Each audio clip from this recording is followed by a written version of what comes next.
Hello, this is RobotnikIsSexy, and this is a match that I had with a friend of mine, Omniditto, or Momo for short, and he is actually a fellow YouTuber, but I got to know him from random DBZ guy. He introduced me to him, and yeah, we had a mini Skype friendship where, we don't really know each other at all. Okay, so predict the stealth rocks, and that gives me a free turn to rain dance. That's pretty much Electrode's existence, guys. He is probably the best anti-lead in RU, period, and I really love using him. And I have a damp rock equipped, so that is going to be a 10-turn rain? 10 turns of rain, I believe. Now, makes kind of a misplay, underestimates the power of Ludicolo, thinks that he will live with over half health, or he just thinks he's going to live it better, so he goes for the curse. Now that is extremely good and helpful for me, because Mr. Hat is quite the bamf, and he breaks through a lot of walls, and yeah, like Alamamala just gets completely flattened by Ludicolo. I'm afraid that he'll outspeed me for some reason. I probably should have just used Ice Beam or Hydro Pump. Probably would have one-shot him. But just to be really safe, I go into Giggity, my max special D, Quagsire, and on the switch I get all my health back, and he Toxics me, which is funny, because I toxic him too. So eventually we are going to die because of Toxic, and that's how Toxic works. It's a kiss of death, and it's a wonderful thing. I certainly like using it. Going to Mr. Hat, I know that even if the rain isn't up, I can outspeed and Giga Drain.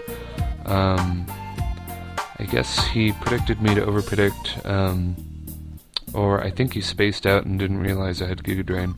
And so I almost kill him in one shot. Now he Toxics me, which is kind of sad, because Mr. Head is not really designed for sticking around for a lot of turns. I put up the rain again, probably should have just killed him. Kind of a misplay by me here, because nobody else really uses the rain, and I really underestimated the power of that Ice Beam, so that means it's going to be a double down. And I could have just Giga Drained him, clear off, and then had a pretty healthy Ludicolo, and then switched to reset the Toxic counter, but that is, alas, not what happens. Now, some more really weird things happen. Going to Beaky the Mandibuzz, just to be safe. I was like really trying to figure out if he was going to use Psychic, or like like I was almost afraid of HP Fire. Now that's pretty crazy, I will admit. He misses a Sleep Powder, which is really unfortunate, but I totally feel his pain. Whenever I try to use Stun Spore, I miss, like, at least half the time.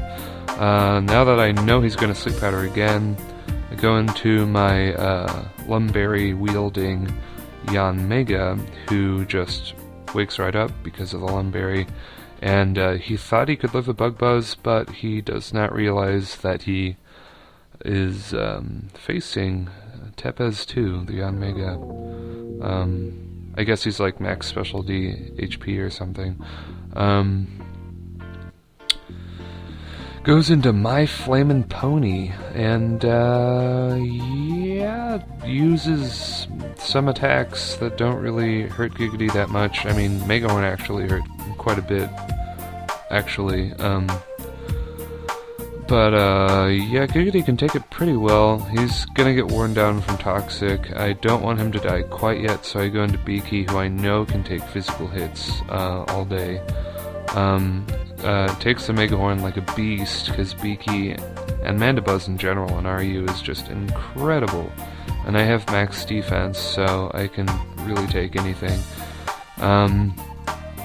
Yeah, so Roost off the damage, had Sleep Powder hit, Beaky wouldn't have been able to be such a bamf, to be totally honest. But, you know, that's the risk you run with 75% accuracy. But, yeah, I don't know. I find it funny because this team really relies heavily on 80% accurate moves, so it's just kind of a risky thing altogether. Now, Big Bertha is kind of a big problem. Earthquake does absolutely no damage. Like, it might as well do no damage. And, I would be okay, but he packs the Roar, which is really unfortunate. If he didn't have the Roar, I would just stall. I would just, like, Magnet Rise forever and just use Earthquake 10 times. Or 7 times, or however many times it took. But he's got the Roar, which is really, really terrible, because I have some Pokemon living. It's actually terrible that my other Pokemon are alive. If it was down to Aggron'd solo, then I could just Autonomize up and head smash the Pikachu thing and then just Earthquake him like 7 times, and I would just call it a day, and that would be good. But because I decided to be super safe, I did not Hydro Pump him, and that kind of comes around to bite me in the booty because he crits me with Air Slash, which I totally would have lived that because that's a max specialty Quagsire. But yeah, I wouldn't have lived it well at all. I would have probably died from poison, but I would have probably killed him with Scald, or Scald combined. Scald combined with burn damage would have taken him out. Now, I'm down to desperate tactics here. I'm using Hypnosis on a Steelix with a flying bug type. Now, you know that's gotta be desperate if I'm doing that. Now, I'm really hoping he doesn't get a second turn wake up, but he does, and Gyro Ball is going to knock my head clear off because I've got, you know, speed boost. So, it's instantly, top power. Now, we're down to a really awkward situation here. I should have gone for Earthquake. It might have, like, I don't think it would have killed him at all, but it might have crit. But unfortunately, we have to play a little game of cat and mouse, which lasts roughly about 30 turns. This match was 66 turns long. You can kind of guess why. It goes into Pikachu, and I'm just going to kill it with Brave Bird, because I know that I can take a Thunderbolt, because Beaky is, again, a utter monster. Like, Mandibuzz is just a godsend. You can take pretty much any single hit in RU. You just... I don't know why people don't use it more in RU. Like, seriously. All the RU matches I see are like really weird Pokemon that I wouldn't have considered. But anyway, I'm really getting off track. So I Roost, he predicts it, uses Earthquake, it does like nothing, because I'm Mandibuzz. Now, yeah, so time for a little game of Disappearing Bears. We are gonna pee-pee stall forever. Now, we were actually talking on Skype while battling, which is a rare treat for me, even though it's kind of weird because we really don't know each other. And there's kind of a, like, what is it? There's like a, gosh, what is there, like a, I think there's like a 5-year or 6-year age gap between us. I think maybe even 7. I think he's 17. I don't know, my arithmetic is awful. So basically we're strangers talking about Pokemon, and it's really kind of awkward, but it was kind of nice, really, to be honest. Now, out of the matches we had, this is the second one.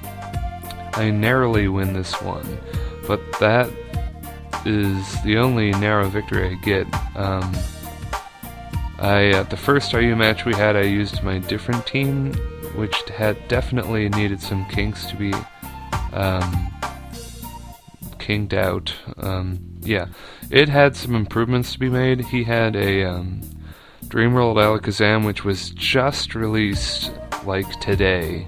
Like, I'm serious. Like, it was just released today, and I had this battle, like, 2 days ago. So, I think it was illegal then, but it's A-okay now, so it really doesn't matter. But I think Alakazam is going to be voted underused because,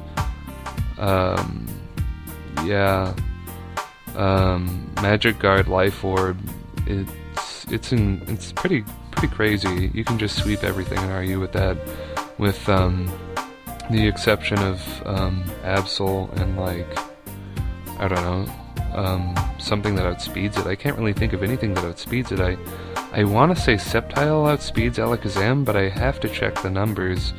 I know Sceptile is blindingly fast. I don't know if it's faster than Alakazam or not, but yeah, with that kind of free life orb boost and immunity to Stealth Rock and Poison, thankfully he still takes normal paralysis stuff, so you can deal with him that way, which is a way I should have dealt with him. Actually, I made a major misplay in that battle because I thought he had Synchronize, but I should have done it anyway. Yeah, so I think Alakazam is going to be underused, but what I'm trying to say is, I was doing A-okay, but his Alakazam pretty much ripped my team a new asshole, and that was pretty much the match.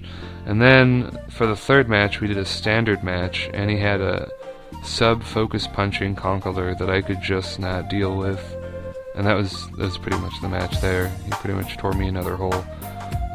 So this is the match where I have a narrow victory by PP stalling, and you are the lucky viewers, you are the lucky people who get to watch this, and it's just so amazing.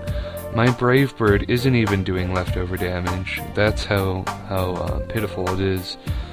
And Steelix is a great Pokemon in RU, but when he's on his own, he's just gonna get screwed with, like this. I was too proud to run, and I wanted to play it out, and we kind of agreed to play it out,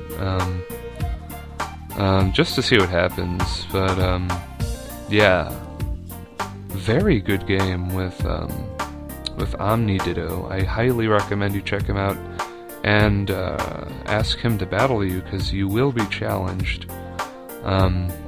He's pretty good. Pretty good. He's better than pretty good. He's good. Now, yeah, we're gonna have some more PP stalling. So, yeah, I'm just gonna sit here and ramble. He's ran out of earthquakes at this point, so I am just gonna earthquake him forever. Yeah. Uses Roar, which is cool. He's gonna run out of Gyro Balls, like, in a turn or two, and then he's gonna struggle for Gynamisormus, huge damage to himself. So I force him to use his remaining, Gyro Ball PPs so he can struggle. And it's kind of a dickish move, but really, it's the only thing I can do other than switch into Aggron'd and take an Earthquake. If he had me. So yeah, look at that. That struggle does like nothing to Aggron'd and does like super huge damage to him. So Big Bertha goes down, struggling a fightin', and that is one excellent game I had with Momo. So yeah, YouTube, see you later.